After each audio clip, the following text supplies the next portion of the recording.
behind us. In his new book, former National Security Advisor Zbigniew Brzezinski warns they could be if we don't address our challenges and reorient America's role in the world. The book is called Strategic Vision. Dr. Brzezinski, what a pleasure. Good morning to you. Well, it's nice to be with you. Yeah, for a couple of reasons. Not only because we admire you, but also because your daughter, Mika, is also works here at MSNBC, so we want to remind people about that. But before we talk about your book, I want to get your reaction to something that the President said last night in the State of the Union address. Let's take a listen. Anyone who tells you that America is in decline or that our influence has waned doesn't know what they're talking about. Dr. Brzezinski, the first chapter of your book is called The Receding West. So do you agree or disagree with the President? Do you believe that America is on the decline, is waning in its influence? No, it's not so much a matter of America declining or of the West declining. It's that others are rising. And anyone who knows anything about balances knows that you can either go down or somebody can come up. Somebody is coming up.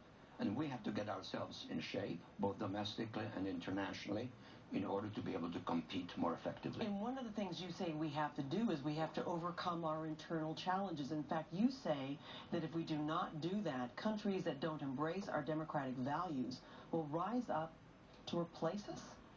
To replace us, or more likely to create chaos. When I discuss the consequences of that change in world affairs in which others are rising and we're not competing effectively, I say the world of the future in the near term, in the next 20 years or so, is not going to be Chinese, it's going to be chaotic. But in either case, it's not very good for us.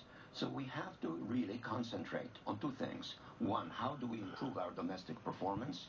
Two, how do we have a more effective global strategy? Well, first of all, let's take those one by one, because how do we improve our domestic performance? You know about this gridlock that's been going on in Washington. Do you see anything that's going to break it? After the elections, I hope.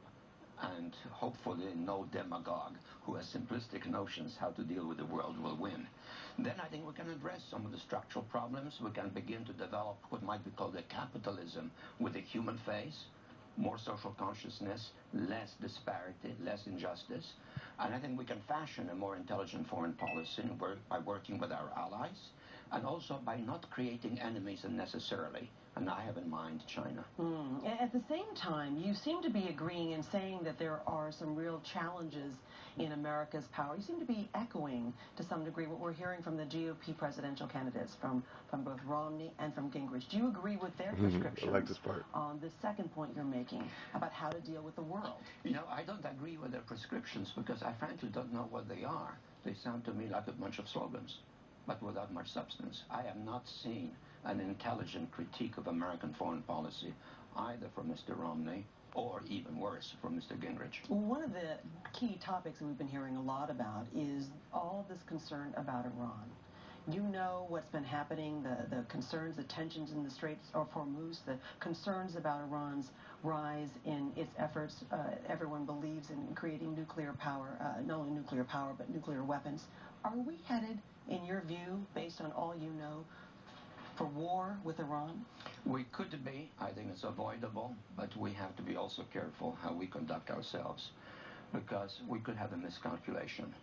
When you use pressure, obtaining some objectives, sanctions and so forth, you have to be careful not to go to the point that the other side feels that it is facing, in effect, an imposed suicide, and then it might lash out.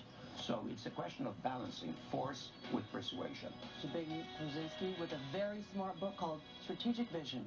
The Voice premieres right after the Super Bowl on NBC.